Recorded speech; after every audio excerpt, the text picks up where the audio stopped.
It is Talking Reds. Gareth Roberts, Mo Stewart joining me today. We're just fresh from recording an Anfield Rap podcast there, the Team Talk, which is our reaction to Jürgen Klopp's press conference. Can't get my words out here. Press conference ahead of the derby on Sunday. It was quite entertaining actually, wasn't it? Jürgen was on good form. He was having a bit of a pop as well, which we really enjoyed. So he was having a pop because people were asking about Jordan Henderson and about the fact that he was dropped the other night, and why Klopp sort of went out of his way to say, well, he will play against Everton. So they were asking about that, and he said, it's because you do shit stories when I drop a player and when I drop my captain. And then he repeated it again, and then he apologised to presumably someone off camera going, yeah.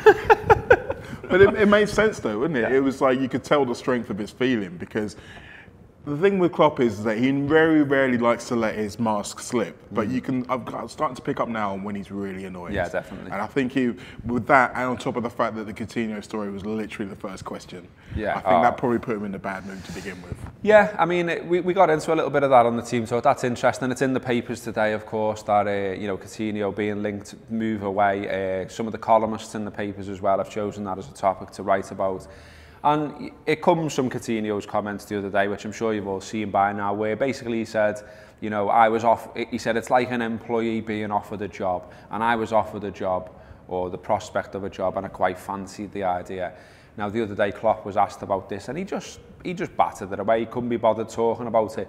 The problem, of course, like we said on the Team Talk, really, is that the journalists who are in the room have got to write something. They've got to ask these questions. They're told by their desks, by their editors, to go in there and ask the Coutinho question. So while it annoys Klopp, they're just doing the job. But also, they need to write something. And when Klopp the other day just said, well, I don't know what's going to happen, then that creates the line, Jürgen Klopp has refused to deny that Phil Coutinho could move to Barcelona in January. So it's a difficult one to manage. It's a bit early though, isn't it? It is early. Like, it's December the 8th. Start of December, and they're getting stuck into it. For the conspiracy theorists among us, and I know I've got some among my mates, what they always say is that any time Liverpool have got a big game, the Mirror et al.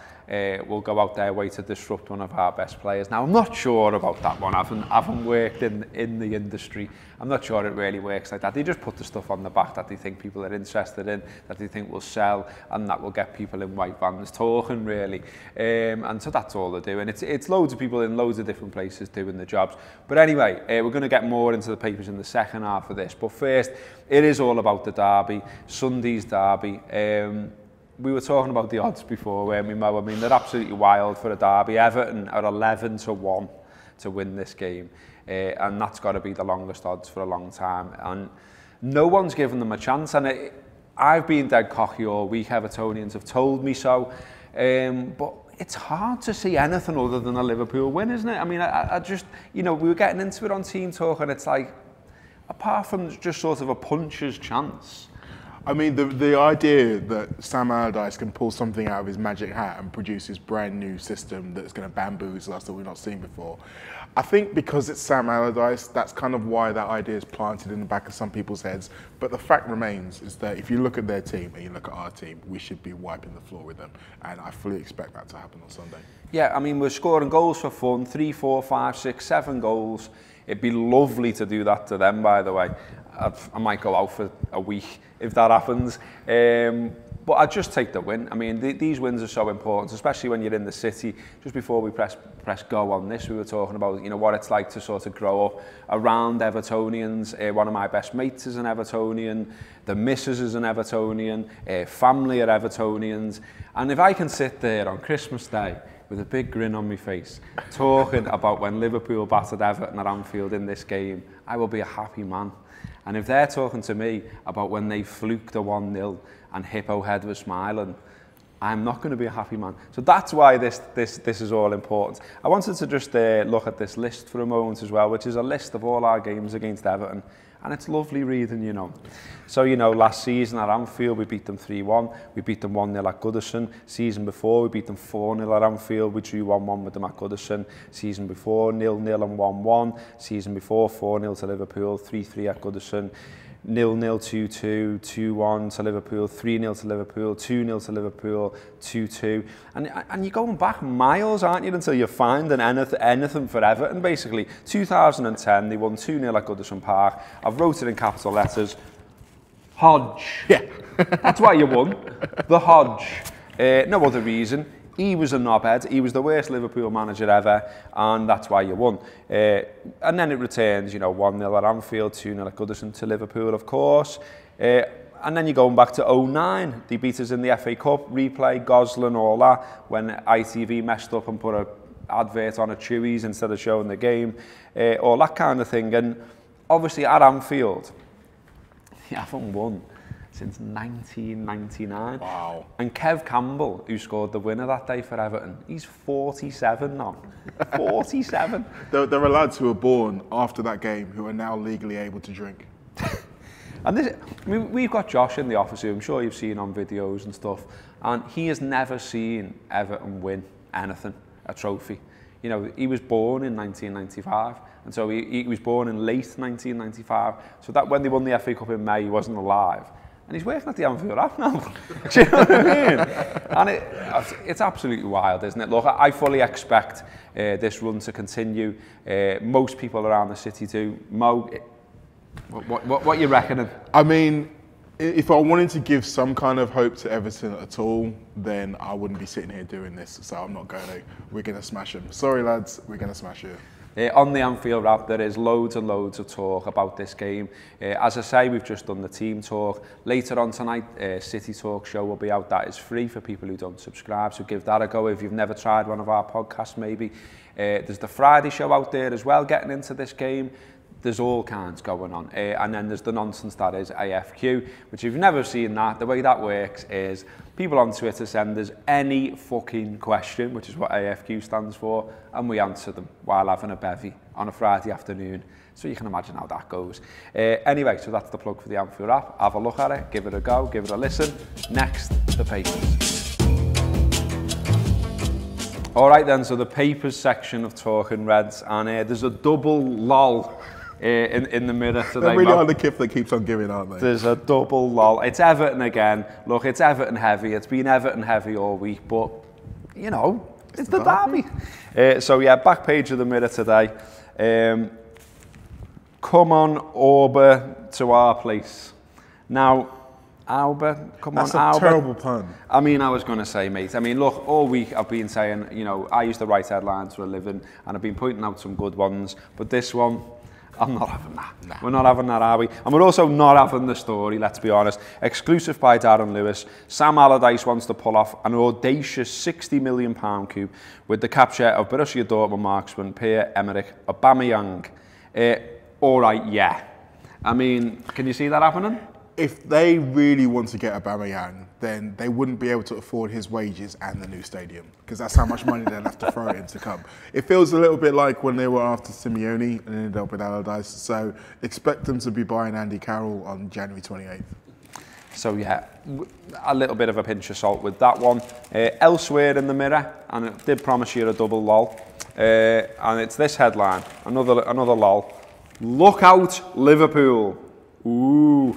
So this is that Ademola Lookman scored 2 as Everton beat Limassol, who were crap, 3-0 with their kids in a game that didn't matter because they're already out the Europa League. But apparently that is a warning to Liverpool that he scored a couple of goals. I mean, he's an half-decent player, isn't he? He might go on to have a decent career in football. But are we scared? Nah, I think he's been slightly mismanaged at Everton. He's the kind of guy who, when they were crying out for pace, he's got pace and he scored a good goal. So, again, you can see why they're trying to cling on to it. But, I mean, nah. If he scores, fair enough. It'll be 5-1. Is right, Mo. Okay, some more serious stuff that I'd like to touch on in the paper section. Now, if you listen regularly to the Anfield app, you'll know that we've done quite a lot about sort of how football fans are treated. We spoke to the Chief Superintendent of West Yorkshire Police. We've been speaking to the Football Supporters Federation, and we've been speaking to academics who look at sort of crowd behaviour and how fans are dealt with. On that subject, Brighton played Crystal Palace the other week. There was some trouble with fans getting into the ground, and there was lots and lots of stories about fans sort of being kettled and taken back to the station, not getting into the ground, not being able to see the game. And then some of the police reports that followed talked about fans armed with knives and knuckle dusters. Now, none of the fans seem to actually be aware of anyone who was carrying knives and knuckle dusters. And what's happened now is that Sussex police have been forced into a climb down after admitting their claim that significant numbers of Palace fans had attempted entry into that derby armed with knives and knuckle dusters were false. They've apologised to both clubs and their supporters. And this was led by a Palace fanzine. So it's good work there by the fans, but also a shame that, you know, fans again, sort of their reputation is being smeared, that, you know, fans are being policed on reputation rather than what they're actually like. Fans shouldn't have to be detectives. They shouldn't have to be looking out to cover their own back. They should be going to a football game to enjoy a football game. I mean, after what happened to us in Sevilla, I saw a lot of comments saying, oh, well, that's just the Spanish police, and that's just the Spanish police, you'd never get that over here. Well, look, we're still doing it. People are still trying to pin things on fans because of the reputation. And with a game like that, where it's a derby, where it's fierce, but a lot of people don't really understand it, I feel like that they were trying to kind of slip a little story in there, and hopefully people won't challenge it. But we do challenge things now. That's the beauty of social media. I was just going to say, it's so much easier now for fans to tell the actual story. It's so much easier to put things out there about what your experiences are of different types of policing. And again, we always give a shout to Amanda Jacks. She's a caseworker for the Football Supporters Federation. She's very good. And if something like that happens to you, she is a go-to person to tell that what's happened, and she will report it. She will ask the questions. And it feels to me that there is a direction of travel where this could get better for fans. So the more people that shout up about these things, the more police will have to have a think and a rethink, and the more maybe we won't have to suffer this type of treatment in the future. On another sort of serious vein, Ryan Brewster, Liverpool's young player, suffered some racist abuse while he was playing over at Prenton Park on the Wirral. The Spartak Moscow captain, how do we say this? Come on, Mo, help me out. Mironov. He's been charged with racist behaviour towards Brewster and faces a ban of at least 10 games.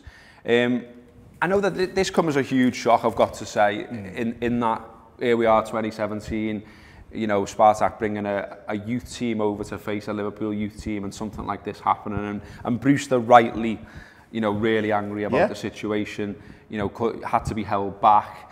And it's shocking, isn't it, really? I think what it is it's indicative of the fact that the so-called fine that they issued after the first game when it happened to Bobby Akinade, it was completely useless. It had no effect whatsoever, because if that was the case, then we wouldn't be sitting here. I mean, the fans doing it in the crowd, yeah, you feel a little bit for the club in as much as they can't police every individual fan. When it's one of the players on the pitch doing it, then you know how ingrained it is. And I like the idea that they're going to go strong with because the 10-game ban, that's stronger than any of the punishments we've seen previously. I just think it's a little bit sad that they only go in the strong when it's a player, and they didn't do it for the club earlier on, because that would have stamped all of this out. If they are serious, and this is not just Russia, this is UEFA, if they are really serious about tackling this problem ahead of a World Cup, which is not very far away at all, then this needs to be the line in the sand. I wish I could be confident it would be, but I'm not. Okay, and you've got one for us, haven't you? I have. This is in the Mail today, and it is shock news. Shock news. Brace yourself, strap yourself in. Are you ready? Mo, do the big reveal. The year that changed English football forever. Now, this is an in-depth story behind Manchester City and their first attempt at winning the jackpot. Or the lottery, should it be, if it's Shinawatra? Thaksin Shinawatra, who was rumoured to be a potential Liverpool owner. Liverpool owner. He was literally going to produce a lottery to fund it. Surprisingly, we said no. Yeah. City didn't say no, and some of the things that they got up to over the course of that season, it's like, How do you even function as a top-level club when you've got that much madness happening? But so much of that era was the seeds for where we see the City now. I mean, in some respects, you could say if they hadn't made such a horrible mistake, would they have known what to look for when they came in for Sheikh Mansour and stuff? But I mean, when you look at the dysfunction in that team, think of Stephen Ireland and killing off his poor nana on more than one occasion. Not literally, but you know, claiming that his nana died to get a bit of time off, getting a hair transplant, getting someone else to take his driving lessons for him, his driving test, sorry. Absolutely wild stuff. You can't imagine that they were taking it that seriously. And then the coup de grace at the end is when there's all these rumours about Sven leaving, being replaced, and a lot of people saying, oh, it's down to the players to show that they're really working for Sven and they really want him to stay. They lost 8-1. 8-1. Now, what does that tell you? We definitely dodged the bullet with that fella, didn't we? But I mean, we did go through Hicks and Gillette, so let's not get too swings and roundabouts. Yeah, let's not get too cocky about that one. There's another Manchester story in there as well, isn't there? Equally as shocking, and that is it's not that one, I don't think. No. Come on, man. Where are we? It's got a big. Yeah, let me find it. Come on, Mo, lads. It's his first time. We'll let him off. It's the Daily Mail. I don't even like touching it. I know, it's horrible. Horrible Nazi Tory paper. But, you know, we are doing the papers and we've picked them all up. Of course. Apart from the obvious one. Here we go. This is the one. This is the real shock. So this is Manchester United's run of 58 televised FA Cup matches is over after their third round tie with Derby County was snubbed by BT Sport and BBC. It'll be the first time since January 2005 that United have not been shown on the telly in the FA Cup. That was a goalless draw with Exeter City at Old Trafford. Instead, BT Sport is showing the M23 derby between Brighton and Palace. As previously mentioned, there's a bit of beef in that game. And yeah, that's quite nice, isn't it? That you know, some broadcasters have pulled themselves out of United's arse for once. Because it does get up your nose, that type of thing. I think, you know, everyone will have a bit of a laugh about it, but if you're a Liverpool fan or you're a City fan, you know, clubs that traditionally don't like Man United, you don't want to sit down with your Sunday roast or on a Friday night or whenever they stick FA Cup games on these days and watch them time after time after time after time. You want something interesting. And not only that, I think it devalues the cup itself, because normally what will happen is that the draw will happen and then be all the games that people are excited about.